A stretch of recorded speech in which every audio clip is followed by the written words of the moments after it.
Bonjour à tous, bienvenue dans ce nouvel épisode. Salut tout le monde. On espère que vous allez bien, que vous avez passé une bonne semaine. On se retrouve aujourd'hui pour les actus de la semaine et on a eu une semaine assez chargée. Donc on a pas mal de petites choses à vous raconter. Euh, Peut-être pour commencer, on va peut-être parler d'un sujet un peu chill. Vu qu'on a prévu des vacances en ce premier trimestre 2026, sachant qu'on est quasiment pas parti en vacances l'année dernière, on est parti vite fait en Andorre, je pense qu'on est resté 4 ou 5 jours, un truc comme ça. On a été allé à Rome en début d'année et toi tu étais retourné en septembre pour ta compétition d'Aerox. Ah oui, j'ai la mémoire très courte, c'est vrai. Oui, mais l'Aerox, c'est parce que ça s'apparentait pas à des vacances, On en était fait. parti à Chamonix aussi en début d'année dernière. Oui, c'était 2026. Ouais, mais je sais pas pourquoi, moi j'associe Rome et Chamonix à, tu sais, le break fin décembre, en fait. Mais bon. Mais tu as raison, nous sommes quand même partis. Et cette année, du coup, bon, pour l'instant, on n'a que l'Irlande de prévu début avril. Moi, ça me chauffe parce qu'en fait, je me dis peut-être c'est un pays pour s'expatrier. Julien est pas chaud du tout. Moi, je suis Je très suis chaud. déjà allé en Irlande en fait et j'aime pas T'es spécialement allé le à pays. Dublin, enfin, t'as pas fait l'Irlande, t'es allé 4 jours à Ouais mais Dublin. bon c'est pas très grand, il fait pas beau, la bouffe elle est dégueulasse. Non, c'est faux, je suis sûre Franchement, que t'as pas mangé aux bons endroits. non c'est juste qu'ils bouffent du ragoût et de l'eau, enfin de la viande à l'eau, tout ce que je n'aime pas. Pour moi une viande ça se cuit à la plancha ou sur un barbecue, tu vois, on met pas d'eau pour cuire sa viande, tu vois. On ne bouillit pas la viande. Et pourquoi est-ce qu'on y va, du coup, principalement parce que t'as une compétition de sport. Ouais, tout à fait. Effectivement, on y va. C'est la raison du voyage. Sinon, j'aurais eu plus de mal, je pense, à me traîner là-bas. Globalement, j'ai la chance de faire une belle compétition à Cork Ouais. début avril. Où bon, bien évidemment, on va pas faire semblant que c'est plus gros que ça n'est, mais je vais quand même représenter la France dans cette compétition. Donc, Ouais, tu fais le prime je suis time, ouais. pas athlète international dans mon sport. J'aimerais beaucoup, mais malheureusement, j'ai pas encore le niveau aujourd'hui. Mais par contre, voilà, c'est une compétition privée organisée entre la France et l'Irlande, où Irlande et France vont s'affronter au prime time. Donc, il y aura une team d'athlètes irlandais et une team d'athlètes français. Moi, ce que je fais, c'est du powerlifting. Je pense qu'on a déjà parlé plusieurs fois dans ce podcast. Le but, c'est de faire le plus gros total sur le squat, le bench et le soulevé de terre. Et globalement, même si c'est un sport individuel, votre classement individuel est mutualisé dans l'équipe dans laquelle vous êtes pour déterminer qui gagnera entre les Irlandais et les Français. Donc en vrai, ça va être super sympa, puisqu'en plus on y va avec pas mal de potes, etc. Forcément qu'on connaît par ce sport. Et ça fera l'occasion de faire un peu un mixte entre à la fois un déplacement pour une compétition, un peu ce que tu avais fait finalement à Rome pour ton Aerox, et en même temps de faire un petit voyage là-bas. Et franchement, moi, ça me chauffe. Et ça détermine un peu notre début d'année, parce qu'au final, on a un début d'année où on a beaucoup de choses à faire, beaucoup de rendez-vous. On avait hésité à partir en vacances, on réfléchissait un peu aux destinations, États-Unis. Bah, vous voulez partir au ski aussi, surtout. Et Oui, ça, on réfléchit entre ski, États-Unis, Indonésie, voire Dubaï. Ça faisait partie un peu de tous les pays qu'on voulait un peu faire cette année. Finalement, on n'en fera aucun sur ce premier trimestre parce que on a trop de boulot et qu'au final, le fait que justement on aille en Irlande pour une compétition sportive où forcément, faut que je me prépare. Au final, c'est pas plus mal qu'on parte pas en vacances. Parce que naturellement, si on part en vacances, c'est plus compliqué pour moi pour m'entraîner. Et j'ai envie d'arriver avec mon meilleur niveau, histoire de quand même faire honneur au maillot que je porterai. Vaut mieux que que je m'entraîne dur en tout cas d'ici là. Et c'est vrai que pour le coup, au moins rester à la maison et bosser, ça permet d'avoir un environnement d'entraînement qui soit stable. Exactement. Et puis il y a le fait aussi, en fait, c'est que là, on a les travaux, enfin on est quand même obligé de les avancer. Et pareil, en fait, on a quand même 55 locataires à gérer, donc pour l'instant, en fait, ça fait chier de partir en vacances et de faire déranger parce qu'il y a un bug, qu'il n'y a pas d'eau chaude ou un truc comme ça, tu vois. Et vu que du coup, je voulais vous remercier parce qu'on a eu vraiment beaucoup de sollicitations pour l'assistant. Alors, j'ai pas encore répondu à tout le monde, mais visiblement, nous avons peut-être trouvé quelqu'un. Donc on vous tiendra au courant de l'organisation. Et en fait, c'est là aussi, on compte un peu là-dessus pour au moins partir en vacances une semaine et essayer d'être tranquille au niveau limo. Pour ceux qui ont un parc, je pense que vous savez très bien de quoi je parle. C'est de pas recevoir un grand message alors que t'es en train de... j'ai une fuite à la chasse d'eau, est-ce que vous pourriez faire quelque chose? Puis, par exemple, on était allé au Puy du Fou, c'était le cadeau de mariage de mon frère l'année dernière en mai.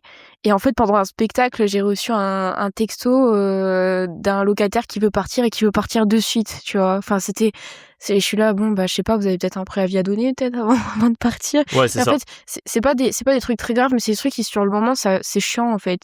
T'es en train de passer un moment en famille ou quoi. Alors après, ma faute aussi, peut-être pas obligé d'avoir le téléphone tout le temps allumé, mais bon, d'un autre côté, Oui, Enfin, je sais pas si tu vois ce que je veux dire du coup, mais si, tout à fait. Et en fait, il y en a plein qui m'ont déjà dit, mais je comprends pas pourquoi vous avez pas un téléphone pro pour ça et ça. En fait, le problème revient à peu près au même. Alors pour le coup, c'est vrai que pour l'exemple que donne Marie sur le fait de se faire déranger pendant un spectacle, si on avait un téléphone pro, on a moins ce problème. Mais dans tous les cas, en fait, à partir du moment où vous avez de l'immobilier, vous avez quand même une certaine responsabilité. Vous pouvez pas juste vous dire, je pars un mois à l'étranger et je regarde pas les messages d'aucun de ouais, mes voilà. locataires. Si vous avez 2 appartes, vous pouvez le faire. Quand vous en avez 50, c'est évident que vous pouvez pas le faire. Quand vous allez revenir, ça sera la merde. En fait, le pourcentage de chance qu'il se passe quelque chose est important. Et en fait, c'est toujours pareil, c'est que nous, en soi, on n'a pas, enfin, en tout cas, on a moins de problèmes graves aujourd'hui parce qu'en fait, dès qu'on a un petit truc, on le gère et qu'on sait comment le gérer. Entre guillemets, si vous laissez la situation pourrir, je vous donne un exemple tout bête, mais si vous avez un locataire qui a plus d'eau chaude et qu'en fait, vous partez un mois et que vous le laissez se démerder, c'est évident que ça va mal se passer. Soit il aura plus d'eau chaude du tout pendant un mois. Quand vous allez revenir, il va péter son crâne C'est et il va plus payer inimaginable le ça, loyer. ouais. Enfin, c'est même inimaginable que quelqu'un reste un mois sans eau chaude. Il va au choix faire venir la mairie, vous coller un arrêté d'insalubrité parce qu'il n'y a plus d'eau chaude, faire venir un plombier qui va payer 1000 balles et après vous Comme demander de oui, rembourser punaise. la facture à vos frais parce que, bah, entre guillemets, c'est vrai que s'il était un peu malin et qu'il s'est douté qu'il y avait un problème, ben forcément, il a fait intervenir un artisan. Mais bon, vu que c'est pas vous, vu qu'il n'est pas le propriétaire et qu'en plus, peut-être qu'il connaît pas votre plombier que vous avez l'habitude de faire intervenir. Enfin voilà, c'est pour vous montrer un peu ce qui peut se passer. Effectivement, si vous avez 2 appartements, nous il y a des appartements, ça fait plus d'1 an qu'on en a pas entendu parler, mais quand on en a beaucoup, c'est évident qu'il peut se passer des choses. Ou même on a des bureaux, peut y avoir un problème sur la porte peut pas rester ouverte pendant un mois, tu vois, si la porte elle casse, faut envoyer un artisan pour faire réparer. Les locataires sont pas capables de le faire tout seuls. Donc voilà, c'est aussi notre responsabilité aujourd'hui. On est très content d'avoir un grand parc immo, on en est très fiers et ça nous rapporte énormément de loyers tous les mois, de cash flow et ça nous permet de envisager beaucoup de choses pour nous dans notre vie future, mais c'est aussi voilà une responsabilité aujourd'hui qu'il faut qu'on traite. C'est ça je sais plus quand est-ce qu'on parlait de d'être enfin, tu sais, de se professionnaliser et ben, en fait, c'est ça aussi qu'on entend, par le fait de se professionnaliser et ben, en fait, c'est faire face un peu à ses responsabilités et enfin, pour moi, un locataire, il doit quand même avoir une vous êtes pas obligé de lui répondre dans la minute, mais en fait, dans les 24 heures, il faut qu'il ait une réponse et que s'il y a un souci, bah, en fait, vous ayez contacté, l'artisan Ou lui qui donner le contact au moins. voilà, ou lui donner le contact ou en tout cas lancer les démarches. On peut pas laisser quelqu'un enfin pour moi ça me paraît, C'est ça. inenvisageable, quoi. Donc en soi, c'est toujours pareil, c'est que gérer à distance, c'est faisable parce que comme tu dis, en fait, téléphoner à l'artisan ou donner le contact au locataire, y a aucun problème même si vous êtes à l'étranger. Le seul truc, c'est qu'au final, on aimerait bien prendre des vacances où on coupe complètement, en fait, on n'entend plus parler et ça, c'est vrai que, bah, si on n'a pas quelqu'un pour gérer, c'est compliqué. C'est compliqué donc nous avons trouvé potentiellement quelqu'un donc on va voir, ce que ça donne et rien que déjà s'il peut prendre les appels et les mails, une semaine, ça sera déjà, bien parce que c'est plus ou moins le temps qu'on Oui, part. oui, c'est sûr. Donc déjà ça sera cool et bon, bah, enfin bref. Il y a les sujets en cours où on est en train de régler petit à petit, mais c'est vrai que voilà, je ne peux pas ne pas répondre aux artisans qui sont en train de me rénover des trucs ou réparer quelque chose, tu vois? C'est juste que quand on a envie d'être en vacances, bah, voilà, c'est le genre de choses. Moi, je sais que ça me mine assez souvent, quand en fait on est en week-end parce que les gens ils ont pas de filtre, hein, après ils vous téléphonent le Ah, ils vous dimanche envoient sans aucune pression. ils vous envoient un SMS à 22h30 un dimanche, ils s'en foutent, C'est hein. ça, sans aucune pression et c'est vrai que bon, si on part, j'aimerais bien qu'on en profite, de manière complète parce que pareil, on dort, bah, en fait, tous les matins, il y avait la gestion de l'IMO à faire et cetera. Toi, tu avais, bah, nos investisseurs aussi à gérer. Enfin, voilà, c'est pas des full vacances, quoi, donc voilà pour ça. Mais hâte, du coup, de voir ce que ça donne. En plus, j'aime bien les Irlandais, ils ont la culture du powerlifting, ce qui est assez, tu vois, sur ça, je comprends pas que t'aimes pas. Tu sais, ils ont un peu le côté ricain quand même. Ils ont des monsters pas chers, ils ont la culture du power, il y a plein de salles équipées, c'est pour ça, je comprends pas, Bah, ils ont un climat à la con et ils mangent pas bien donc Ah, je vais essayer de lui démentir, tout ça. 2e news, nous avons enfin notre voiture, enfin du moins je la récupère la semaine prochaine, à Toulon. Pour ceux qui avaient suivi, je ne sais même plus quand est-ce que c'était l'été je pense. c'est en juin, je crois. C'était en juin, on avait, essayé, une Tesla et bon faut être honnête, on n'a pas eu de financement en fait, hein. On voulait un financement à LOA et bah, à ce moment-là, en fait on a quitté nos jobs et cetera donc bon forcément on ne rentre pas dans les cases. Sur le moment, bon, on était un peu en mode, bon ça saoule, mais aussi on était très occupés, du coup je me suis dit: «J'ai pas encore redémarché et cetera, on fera ça plutôt fin d'année» et en plus entre-temps, il y a les bornes dans notre résidence qui ont été, en tout cas le projet Qui de sont en cours bornes. d'installation. D'ailleurs, Enedis fait encore des siennes, mais bon, pour une fois, c'est pas nous qui gérons, donc Leurs problèmes, ils se débrouillent. c'est ça. Donc on va avoir les bornes et en fait, on s'était dit avec Julien, bah de toute façon, ça sert à rien on la prenne maintenant tant qu'on n'a pas la borne de chargement à la maison, parce qu'en fait, pour la charger, je sais pas où on l'a mise du coup. Et du coup, là, ça y est, on a le financement qui a été validé. Je la récupère la semaine prochaine. Et pourquoi, du coup, faire un LOA? Parce que c'est tout ce qu'on déconseille normalement. C'est là qu'on voit où en fonction de votre situation personnelle, tous les jours, je déconseille de faire des pré-consos, d'avoir des voitures en leasing, ces choses-là, parce que naturellement, quand vous voulez faire des financements immobiliers et aller voir le banquier, c'est des choses qui sont vues de manière négative. Alors vous vous dites: «Bah, c'est bizarre, pourquoi est-ce qu'il donne ces conseils tout le temps?» et que là, cette fois, ils se permettent de prendre une LOA. C'est tout simplement parce que, les conditions évoluent et que le conseil de ne pas avoir de leasing, de pré-conso, c'est un conseil qui est toujours bon quand vous voulez démarrer l'investissement immobilier, quand vous êtes en plein dans les acquisitions, quand vous achetez, vous voulez faire plusieurs OP par an. Nous, les calculs ont un petit peu changé. Déjà aujourd'hui, par rapport à l'ensemble de nos revenus, entre guillemets, un LOA à 400 € par mois, bon, forcément, ça fait un pourcentage de nos revenus qui est bien plus faible que, par exemple, si on était juste à tous les deux à 3 500 ou 4 000 par mois à deux.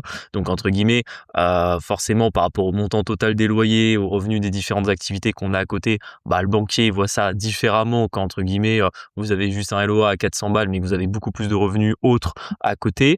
Et tout simplement, quelles étaient nos alternatives? Et aussi, à un moment donné, on avait besoin d'un véhicule. Nos deux véhicules, ils ont été tellement kilométrés par l'IMO, c'est simple. On a mis chacun quasiment 100 000 bornes à nos deux véhicules sur les 5 dernières années. Fallait qu'on les change parce qu'en fait, là, on a deux véhicules qui commencent à être vieux, qui tombent beaucoup en panne. Alors finalement, on en a un des deux qu'on va garder, mais l'autre, on va le vendre parce qu'en fait, c'est juste casse-couille pour nous. Et en vrai, j'aurais été un grand bricoleur des voitures. Je pense que ça m'aurait intéressé de changer les pièces moi-même, mais autant les travaux, c'est un truc, ça va, ça me dérange pas de mettre la main à la pâte dedans. Autant bricoler la voiture, vraiment, ça m'intéresse pas.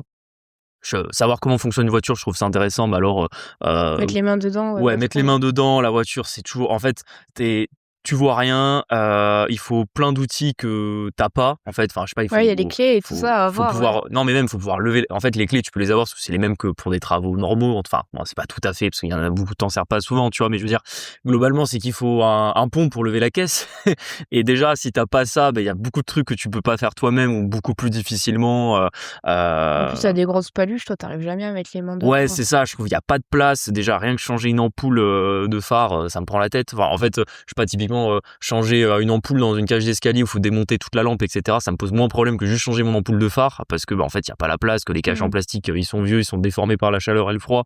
Bref, du coup, voilà, c'est pour ça, on peut pas bricoler nos voitures nous-mêmes. Du coup, en plus, je suis toujours galère parce que les garagistes, je trouve que c'est beaucoup moins fiable que les artisans. Autant les artisans, on en a plein des bons avec qui on est content de travailler, autant les garagistes, il y en a pas un à qui je suis revenu le voir deux fois.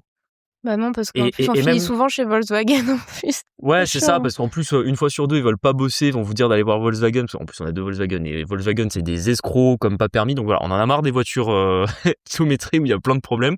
Nous fallait bien une voiture un peu plus récente, et globalement, pourquoi j'étais en train d'expliquer tout ça? Oui, c'est pourquoi est-ce qu'on a fait un LOA. L'autre option qu'on avait, c'était de l'acheter cash, ce qu'on aurait pu faire, mais ça voulait dire soit utiliser du cash qu'aujourd'hui, on peut mettre dans d'autres activités, ou tout simplement dans de nouvelles opérations immobilières, ou tout simplement retirer des cryptos, ce qu'on voulait pas faire non plus à l'instant T, parce que vous avez vu le marché crypto actuellement, c'est pas forcément le moment où vous avez envie de sortir, plus ça faisait payer de la flat tax qu'on veut pas payer forcément tout de suite non plus. Donc entre guillemets, l'alternative, c'était de faire un crédit ou un LOA. Le crédit, c'était plus élevé parce que le crédit, en gros, vous achetez l'intégralité du prix de la voiture, donc globalement, ça faisait une mensualité à 800 €. J'avais enfin à peu près les simulations. Ou alors, vous ayez un LDD ou un leasing, ce qui revient à peu près au même, hein. La seule différence, c'est que le leasing, vous avez l'option d'achat à la fin. Et globalement, c'est ce qu'on a fait parce qu'au final, quand on fait le calcul de ce que ça coûte par rapport à l'utilisation de la voiture, à la perte de valeur, surtout que là, on part sur une Tesla, ça vaut pas trop cher neuf, mais ça décode vite en occasion, tout simplement pour la durée de vie des voitures, des batteries, pardon. Donc globalement, on a décidé de partir là-dessus. Je pense que c'est plutôt un bon calcul parce qu'en vrai 400 €, ça reste raisonnable. Et la question que vous allez vous poser, c'est est-ce que ça va être un frein pour de futures opérations IMO? Franchement, je pense pas. C'est toujours pareil. En fait, quand vous démarrez l'IMO, vous n'avez pas d'épargne, vous n'avez pas forcément des gros revenus. Si vous avez un leasing voiture, forcément, ça va vous poser des problèmes pour avoir des prêts IMO. Entre guillemets, nous, par rapport à nos revenus, par rapport au fait que maintenant dans les OP IMO, on va probablement à chaque fois faire un peu plus d'épargne qu'on en faisait jusqu'à maintenant. Et tout simplement, on a plus de cash de dispo. Donc entre guillemets, on peut dire à la banque, bon ben voilà, le LOA il vous pose vraiment problème, on le rembourse. enfin, on ira voir surtout une autre banque, mais voilà, dans le pire des cas, on a cette option. Donc entre guillemets, c'est pour ça qu'on se permet aujourd'hui d'avoir un LOA, et c'est aussi pour vous montrer que voilà, en fonction de comment ça évolue dans votre situation professionnelle, personnelle et financière, il y a parfois des choses que vous ne pouviez pas faire ou qui étaient déconseillées pour vous au début que vous pouvez vous permettre de faire plus tard. En plus, autre avantage, forcément, étant donné qu'on a plusieurs sociétés, dont surtout plusieurs SCI pour lesquelles on fait quand même pas mal de déplacements, en soi, dans notre budget mensuel, le LOA sera payé par les indemnités kilométriques Oui. qu'on facture aux différentes sociétés. Donc, en soi, on va rouler dans une Tesla pour zéro. Oui, c'est ça. Tous les mois, C'était notre calcul. Donc voilà, elles on vont se trouvait... partager. Vas-y, excuse-moi, vas-y. Ouais, pardon, je disais, elles vont se partager les frais. Après, pour ceux qui sont un peu comptables, du coup, comment on fait, c'est que par SCI, il y a tant de loyers, et en fait, du coup, je vais faire un prorata. Ça, c'est des trucs que j'ai vus quand j'avais une cliente qui était expert comptable, mais qui était pas, qui gérait pas un cabinet. En fait, elle était spécialisée dans le crédit impôt recherche, et en fait elle gérait tout ce qui était contrôle fiscal, etc., autour du crédit impôt recherche. Et du coup elle est pareille que nous. En fait, elle avait une holding avec une société d'exploitation et plusieurs SCI autour, et en fait du coup j'ai appris plein de trucs comptables avec elle sur la déduction des frais. Bon, clairement elle avait pas de carte perso, hein, tout était passé sur ces sociétés, mais c'était tellement gros que au final elle facturait imaginons sa voiture, la holding refacturerait en fonction des revenus de chaque société, et c'est comme ça qu'elle pouvait vivre gratos sur ces sociétés. Voilà, j'ai appris beaucoup de choses grâce à cette dame. Et elle habite en Irlande, elle, maintenant. Peut-être troisième sujet, pardon. Un petit point sur le marché IMO. Les vieux vendent, ça y est. Ils Oui. lâchent la grappe de Oui. l'immobilier. Et c'est marrant parce que c'est quelque chose... Bon, on en parle un peu dans ce podcast depuis maintenant quelques années, mais c'était surtout quelque chose que je voyais quand on a nous démarré l'IMO et que je disais un peu autour de moi aux gens que ça intéressait.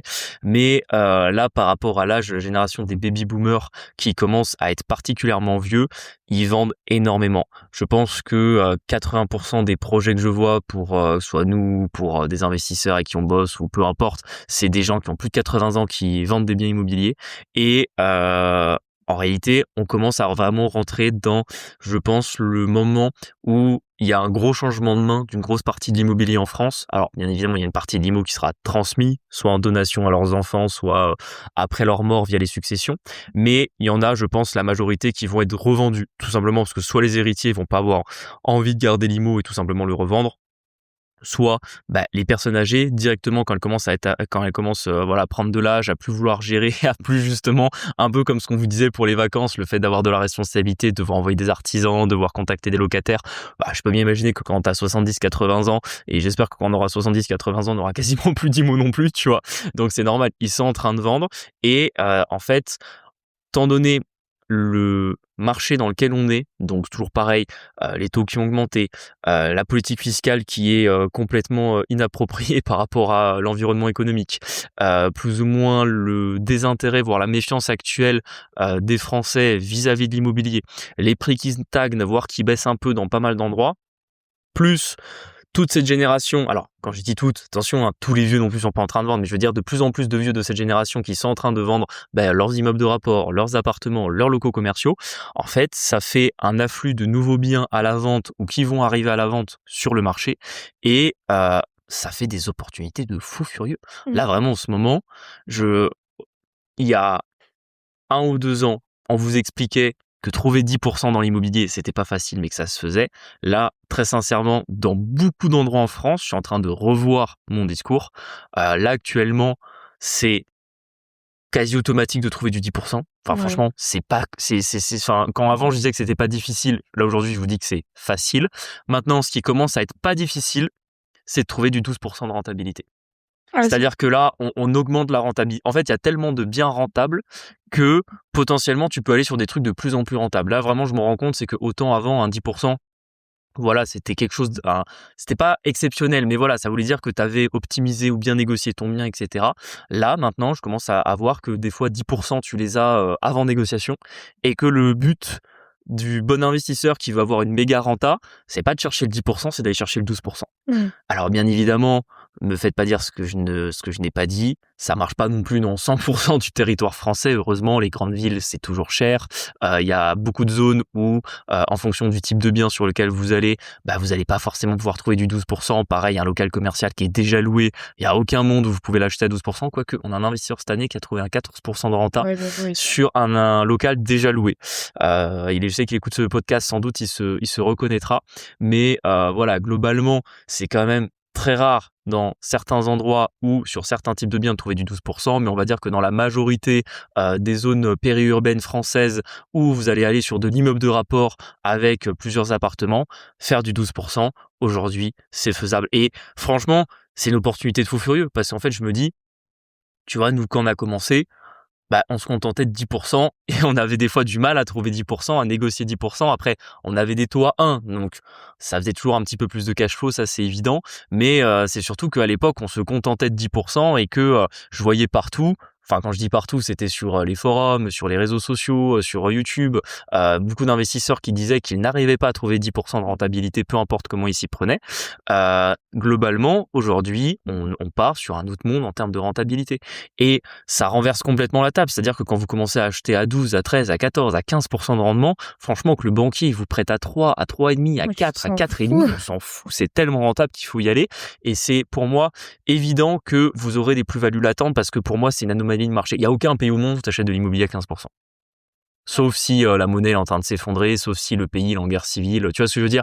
À un moment donné, on est les premiers à vous dire qu'on n'est pas très positive sur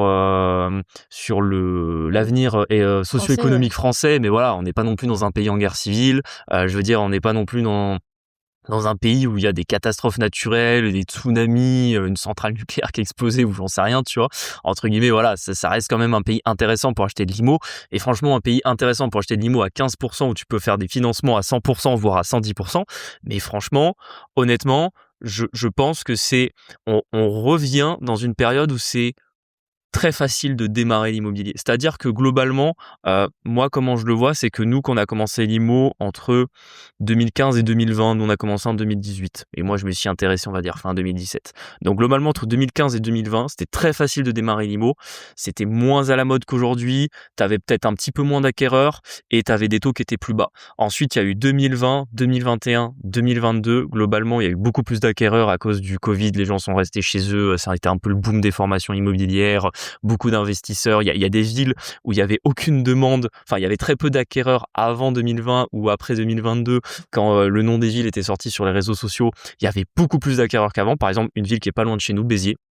Moi, je l'ai vu, on a commencé à acheter nos premiers biens en 2019 à Béziers. Et c'est simple, on n'a rien acheté à Béziers avant 2024 parce que je trouvais que tout était cher à Béziers. Super cher et à chaque fois qu'on allait sur un bien qui était intéressant, on nous disait qu'il y avait un investisseur de Paris, un investisseur du Nord, des gens qui n'avaient... Enfin vraiment, moi j'habite Strasbourg, il n'y a aucun monde où je mets les pieds à Béziers, tu vois. Nous, on va à Béziers parce que c'est à côté de chez nous et que c'est pratique.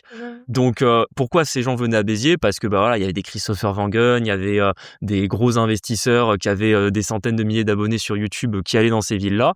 Et du coup, ces villes, c'est pas qu'elles commencent à être chères, on va pas se mentir, hein, Christopher Wangen, il a pas fait monter le prix de l'immobilier à Béziers, mais il a fait venir beaucoup d'investisseurs dans cette ville et globalement, c'était moins facile de faire des bonnes négociations. À partir de 2023-2024, on est passé dans un autre monde. Les taux ont énormément augmenté. Globalement, forcément, une opération à 9 à 10% quand vous empruntiez à 3,5 au lieu d'emprunter à 1, mais forcément, votre cash flow était plus le même. Même nous, c'est le moment où on commençait à avoir le bout du tunnel sur nos investissements IMO et on se disait, mince, en fait, si on avait acheté plus vite de l'IMO, on aurait eu besoin de moins acheter pour avoir le cash flow qu'on a aujourd'hui. Parce que c'est vrai qu'on a encore pas mal de taux à 4,10, 4, 3,80 sur nos biens IMO. Et c'est vrai que ces taux-là, on les aurait eu à 1 au lieu de les avoir à 4. Je sais pas, on aurait peut-être 1000 ou 1500 euros de crédit en moins tous les mois. Donc ça aurait quand même fait une différence. Ouais, ça veut dire surtout qu'on n'aurait peut-être pas, pour avoir le niveau qu'on voulait, on n'était peut-être pas obligé de se fatiguer à faire autant d'OP, tu vois. Exactement. Et aujourd'hui, donc, je le vois depuis, on va dire, le milieu de l'année 2025, et là, je le vois encore plus sur le début d'année 2026. Le marché IMO, donc dans le tel état il est un peu léthargique, où tout le monde se méfie un peu de l'investissement locatif, plus le fait que je pense qu'il y a de plus en plus de vendeurs et globalement, quand on regarde la pyramide des âges, ce phénomène de vente des boomers aujourd'hui, je pense qu'il va s'étaler plus ou moins de 2026-27 à 2031-32, je pense, quelque chose Mmh. comme ça. Donc il y a 5-6 ans devant nous. Je pense qu'on va retomber dans 3 à 5 ans où ça sera vraiment facile de démarrer l'investissement immobilier, de faire des patrimoines gigantesques, stratosphériques, quasiment partout en France. Tu vois qu'il n'y aura pas que quelques zones qui sont particulièrement intéressantes. D'ailleurs, je le vois, et justement, c'est intéressant qu'on utilise cet exemple, parce que c'est un vrai cas d'école, hein, mais Béziers, qui est Ouais. proche de chez nous, bah ça y est, tous les gens qui étaient très chauds des 4 coins de la France, bah bizarrement ils sont plus là, tu vois? Je trouve qu'à nouveau à Béziers, quand vous voyez des immeubles intéressants à 10%, voire parfois plus de rentabilité, bah quand vous allez le visiter, l'agent immobilier vous dit pas qu'il y a 15 personnes qui ont appelé. En fait, il vous dit: «Bah, vous êtes la seule visite ce mois-ci», tu vois? Ouais. Et du coup, à nouveau, c'est beaucoup plus facile de négocier dans cette ville et de faire des giga rentabilités comme c'était faisable avant 2020, avant qu'il y ait un peu le boom des investisseurs locatifs. Donc franchement, je pense que ça a jamais été une aussi bonne période pour démarrer l'IMO. Et tu trouves sur, tout ce qui est résidence principale et tout, ça change un truc ou pas? Un petit peu, en fait, pour moi, les résidences principales sont beaucoup plus corrélées au marché de manière générale, c'est-à-dire plus ou moins effectivement les vieux vont s'y vendre des villas locatives, ils vont s'y vendre leur propre maison pour eux-mêmes aller vivre en EHPAD, en appartement, en résidence senior, peu importe, tu vois. Donc les résidences principales, je pense aussi que ça va être un peu plus facile de réavoir des villas à des prix abordables par rapport à ton pouvoir d'achat que ça l'était. Mais pour moi, la villa, elle est beaucoup plus câblée sur le pouvoir d'achat des gens qui veulent acheter ce type de maison que l'investissement locatif où tu as quand même une logique économique de rentabilité. Tu n'achètes pas si t'es pas rentable. Mmh. D'ailleurs, si du coup vous voulez passer, à l'action et acheter en 2026 votre premier bien, n'hésitez pas. Nous, c'est toujours possible sur, février de vous accompagner. Il suffit, de cliquer sur le lien en bio. On vous propose un accompagnement qui est 100% personnalisé. On vous impose pas Béziers, bien évidemment. Oui. C'est de là où vous êtes, avec, vos contraintes, votre situation personnelle. On voit tout, de la recherche du bien jusqu'au financement, jusqu'à la mise en location. Donc, bah, n'hésitez pas sur, février, on a de la place, donc le lien en bio. Ouais, tout à fait. Il y a à nouveau quelques places de dispo parce qu'on a certains de nos investisseurs Ça qui y est, c'est sont fini. arrivés au Ouais. bout de leurs opérations et qu'on est très content d'avoir amené là où ils sont. Et effectivement, comme le disait Marie, c'est un accompagnement qui est 100% individuel, où je m'adapte à vous. Peu importe où vous êtes en France, vous n'avez pas besoin d'être dans le sud. Bien évidemment, aujourd'hui, on accompagne des investisseurs en Bretagne, dans le nord, dans l'est, En Corrèze. même en Corrèze. On en a quelques-uns en région parisienne où justement, ben, on a travaillé avec eux la problématique de devoir aller un petit peu plus loin, en général à 1h30 Mmh. de chez vous. Nous, vous le savez, notre méthodologie, comment est-ce que nous on a fait, c'est sélectionner des biens rentables à plus de 10%, bientôt à plus de 12%. On en C'est une reparlera, je nouvelle pense, méthode, bientôt. ouais. À moins d'1 heure de chez vous, que vous pouvez financer à 100% via un prêt bancaire, donc forcément avec toute la partie sur comment fonctionne le financement, comment créer une relation avec le banquier, on voit tout ça ensemble, et surtout en fonction de votre mode d'exploitation, ça on le travaille ensemble, et je veux dire, on fait pas que de l'immeuble de rapport, que du local commercial, on a des investisseurs qui font du Airbnb, de la De colocation, la coloc, ouais. même parfois des appartements, des studios, voire des T2 quand justement ils veulent partir sur des premiers budgets, sur une première EP, parce qu'il faut bien voir que on accompagne tout le monde, et on a vraiment tous les profils, autant des fois des couples qui vont avoir des gros revenus, qui forcément vont partir sur des plus gros projets, et des fois aussi des jeunes investisseurs, en plus je dis jeunes, passés pour un boomer, mais voilà, des fois ils ont 19-20 ans, l'âge que justement nous on avait quand on s'intéressait à l'IMO et qu'on a commencé à investir, et qui commencent avec un petit studio, un petit T2, mais en fait acheter son premier studio, son premier T2 à 20 ans, ok, ça fait une petite OP, c'est pas ça qui te rendra millionnaire dans l'année, mais par contre tu sais qu'à horizon de tes 30 ans, tu seras comme ce que nous on est aujourd'hui, on aura quitté notre job grâce à l'immobilier, et on sera plus obligé de bosser pour des patrons en comptabilité, en banque, ou Ouais. dans je ne sais quelle activité pas très intéressante. Donc voilà, si vous voulez marcher dans nos pas, et je pense profiter d'un marché qui redevient très intéressant, alors toujours pareil, hein, on n'efface pas les taux d'intérêt actuels, on n'efface pas la morosité économique ambiante, mais par contre, on arrive dans un marché où je pense qu'on peut faire des putains Bon, d'affaires à l'achat. mmh.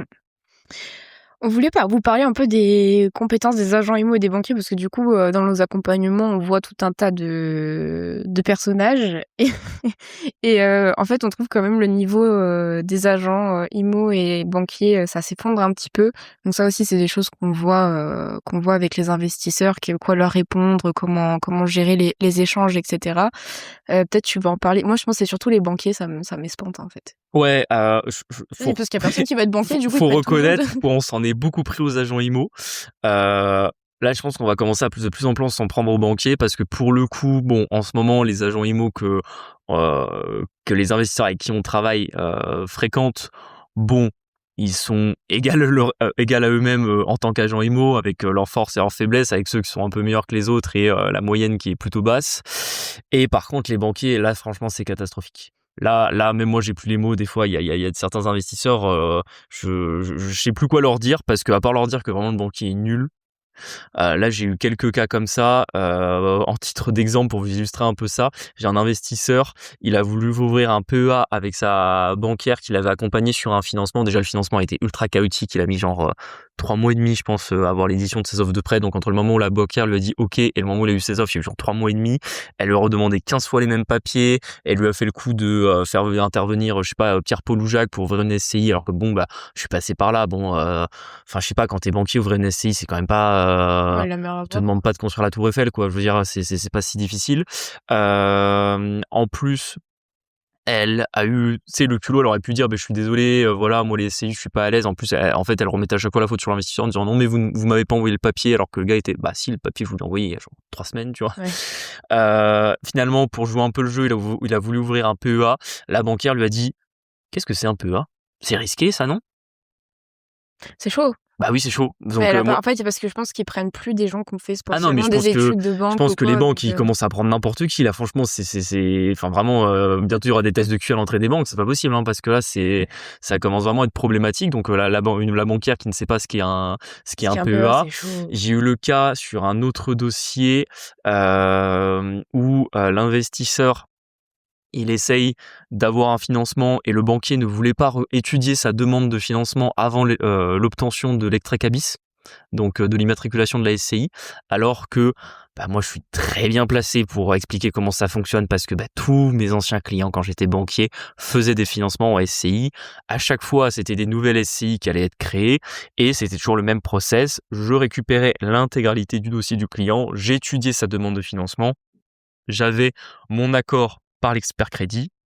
Quand j'avais mon accord, le client terminait l'immatriculation de sa SCI pour que je puisse avoir le CABIS pour lui éditer les offres de prêt. Voilà, ça fonctionne pareil dans toutes les banques, peu importe la marque, voilà, c'est toujours le même process.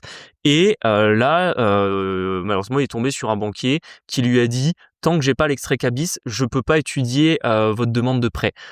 C'est complètement débile. Parce qu'en fait, moi, je suis le premier à dire qu'il faut aller chez le banquier avec un dossier complet avec le compromis signé, mais parce que le compromis signé, il a un intérêt pour le banquier. En fait, ça prouve que déjà, tu t'es engagé chez le notaire, que vous êtes sûr du prix, que vous êtes sûr du bien, et que, entre guillemets, l'OP peut aller au bout. L'extrait CABIS, ça sert à rien. Parce qu'en plus, si tu as un extrait CABIS, ça veut dire que dans tous les cas, ça veut dire que tu as signé ton compromis en nom propre. Donc en fait, si jamais à la fin des fins, tu décides de finalement pas l'acheter en SCI, tu peux quand même l'acheter en nom propre. Donc en fait, le banquier, quoi qu'il arrive, il peut te donner son avis. Il peut te dire, OK, je te le finance, que ce soit en nom propre ou en SCI. Et très sincèrement, entre nous, ça change pas grand-chose. Moi, quand j'avais un client qui l'achetait en nom propre ou en SCI, à la limite, en nom propre, des fois, ça pouvait poser des problématiques de taux d'endettement et c'est pour ça même que je le faisais passer en SCI. Mais sinon, il n'y a aucune différence. Donc dire à un investisseur, je ne peux pas étudier votre demande de financement parce que vous n'avez pas votre extrait CABIS, sachant que l'extrait CABIS, la plupart du temps, faut ouvrir le compte pour déposer le capital. Donc en fait, tu ouvres le compte pour déposer le capital dans la banque qui te fait le financement et dont tu es sûr qu'elle va te financer. Donc encore une fois, c'est le serpent qui se mord la queue. Ça tourne en rond, quoi. Bref, des trucs de fou. Je suis en train de réfléchir quelle dinguerie encore j'ai eu de la part d'un banquier récemment. En fait, je sais pas, mais c'est tout ça pour dire qu'en fait, votre partenaire bancaire, c'est très important et souvent, il y a beaucoup de noms qui tombent. Tu sais, des gens qui nous disent: «On n'a pas eu de financement», mais changez tout simplement de partenaire bancaire parce que vous ça y est, tu trouvé? Ça y est, j'ai trouvé. J'en ai encore d'autres. Donc encore une fois, c'est que des investisseurs différents dans des régions différentes sur des banques différentes. Là, du coup, dans une autre région, une autre banque, l'investisseur fait une SCI avec son papa, 99% lui, 1% le papa, parce que tu peux pas créer une SCI tout seul. Et globalement, le banquier l'a forcé à mettre son papa à 1% dans la SCI, caution de l'emprunt. Mais ça, moi, je l'avais déjà vu. Et lui a dit que c'était pas possible de faire autrement. Ouais, Bah moi, si. je l'avais déjà vu, ça. Oui, mais c'est des mauvais banquiers. Parce que moi, j'ai eu le cas plein de fois. J'ai eu le cas une fois avec un investisseur qui investissait avec son ex-femme. Parce qu'en gros, voilà, il avait créé une SCI. Il avait toujours 99% de sa SCI. Son ex-femme avait 1%. Ils n'avaient pas fait le changement parce que bon, visiblement, ils avaient des enfants en commun et ça se passait pas si mal avec son ex-femme. Bref, de toute façon, là, 1% de la SCI, autant te dire que l'ex-femme, elle a pas vraiment son mot à dire pour quoi que ce soit. Il faisait un crédit. J'allais pas prendre son ex-femme caution. Vous imaginez le bordel. Le mec, il aurait pété les plombs. L'ex-femme, j'aurais eu au téléphone, elle aurait pété les plombs aussi. Enfin, tout le monde aurait pété les plombs, tu vois. Donc, non. Quand j'avais un investisseur qui avait 99% d'une SCI, je ne demandais les documents que de l'associé qui avait 99% et je ne prenais que lui en caution. J'allais pas prendre la personne à 1%. Surtout qu'en plus, prendre la personne à 1% pour qu'elle se porte caution de 100% du prêt. Enfin, ça n'a aucune logique. Ça a aucun sens, du coup. Bref, pour moi, c'est juste des mauvais banquiers. C'est des choses qui ne se font pas. Je me demande aussi juridiquement, du coup, s'il n'y a pas un loup. Parce mais que t'imagines si ça allait devant tu peux pas avoir oui. 1% de la propriété d'un truc que tu as financé à 100%, tu vois ce que je veux dire? Complètement, parce que ça, c'est quelque chose que souvent on n'a pas en tête, mais il faut bien voir que les écrits ne lient pas les juges. C'est-à-dire que, imaginons qu'on vous fasse signer un contrat, que vous alliez en justice, le juge n'est pas tenu de faire appliquer le contrat. Parce que en fait votre contrat il peut être considéré comme inégalitaire, on peut se rendre compte qu'entre guillemets justement on appelle ça un contrat de j'ai perdu le terme juridique, un contrat d'agrément, pardon. C'est-à-dire que globalement, en fait, vous êtes pris dans un contrat, vous ne pouviez pas négocier les conditions. Donc typiquement quand vous négociez un prêt bancaire, globalement le juge il va voir qu'en fait vous avez forcé votre cousin à 1% de la SCI à être caution à 100%. Bah bien évidemment que si un jour ça va au tribunal, le juge va dire bah non, le cousin il a pas payé 100% du prêt, c'est complètement débile en fait. C'est ça. Donc en plus, c'est des choses que la banque fait en pensant que ça va servir à quelque chose alors que ça ne sert à rien. Donc pour moi, c'est juste du mauvais boulot. Et c'est vrai qu'en ce moment, les banquiers, je trouve que c'est assez catastrophique, surtout qu'ils donnent vraiment l'impression qu'ils ne veulent pas travailler. Et ça, je trouve que c'est encore plus grave. C'est-à-dire que c'est peut-être aussi parce que les objectifs sont pas sur la politique crédit, tu sais, en ce moment aussi. Toi, t'avais des objectifs crédit et peut-être que eux, en ce moment, c'est plutôt, je sais pas, les PEA, visiblement, vu qu'elle savait pas ce que c'était. Mais le truc, c'est que dans tous les cas, ils ont bien des objectifs quelque part et que bien évidemment, les investisseurs qui vont voir les banquiers, ils viennent avec des contreparties. C'est la base quand tu vas voir le banquier d'avoir une contrepartie. Donc le problème, c'est que tu viens voir le banquier avec des contreparties et la contrepartie l'intéresse pas, c'est qu'il veut pas bosser. Enfin, je suis désolé. Autant le discours de le crédit, pour l'instant, ça intéresse pas le banquier, je peux l'entendre, mais la contrepartie, ça l'intéresse. Donc en fait, c'est donnant-donnant. Donc en fait, et tu peux pas me dire qu'un banquier, la contrepartie l'intéresse pas. Moi, quand j'étais encore au Crédit Agricole, il y avait des collègues dans des agences, on leur demandait de faire 150 contrats d'assurance par an. En net. C'est énorme. Donc entre les contrats résiliés et les nouveaux contrats, fallait plus 150 nouveaux contrats. Faut les faire les 150 nouveaux contrats. Et potentiellement le gars qui vient de faire financer son petit investissement locatif et qui va te prendre un contrat pour la P&O, il va t'assurer sa voiture, il va t'assurer peut-être sa résidence principale, il va te prendre la protection juridique. C'est sa poule aux œufs d'or. Il va peut-être assurer son chien ou son chat. Tu peux faire 10 contrats d'assurance sur un client. Donc en fait, quand le client te le propose, prends. Enfin bref, je comprends pas. Ça me dépasse. Ça me dépasse, exactement. Bon après, le tout est de trouver votre bon partenaire. Oui, voilà, vous inquiétez pas. Tous les investisseurs avec qui on bosse ont leur financement et même nous on est déjà tombé sur des oeufs. Voilà, c'est ça. Même des fois, ça peut m'arriver. Des fois, j'ai quelques connaissances qui font de l'investissement IMO sans forcément travailler avec nous, qui peuvent me donner un ou deux conseils sur le financement. On arrive toujours à trouver une solution. Voilà, c'est aussi l'avantage que j'ai aujourd'hui d'avoir été banquier, c'est que j'arrive toujours à trouver des idées. C'est-à-dire que des fois, là par exemple, j'ai encore vu la banque, elle a dit, on finance pas plus que 95% de la valeur du bien. Et je suis là en mode, mais pourquoi ils veulent pas financer 100% quand ils financent 95%? En fait, je regarde la garantie, il passe par Crédit Logement, et je crois que c'est parce que c'est Crédit Logement...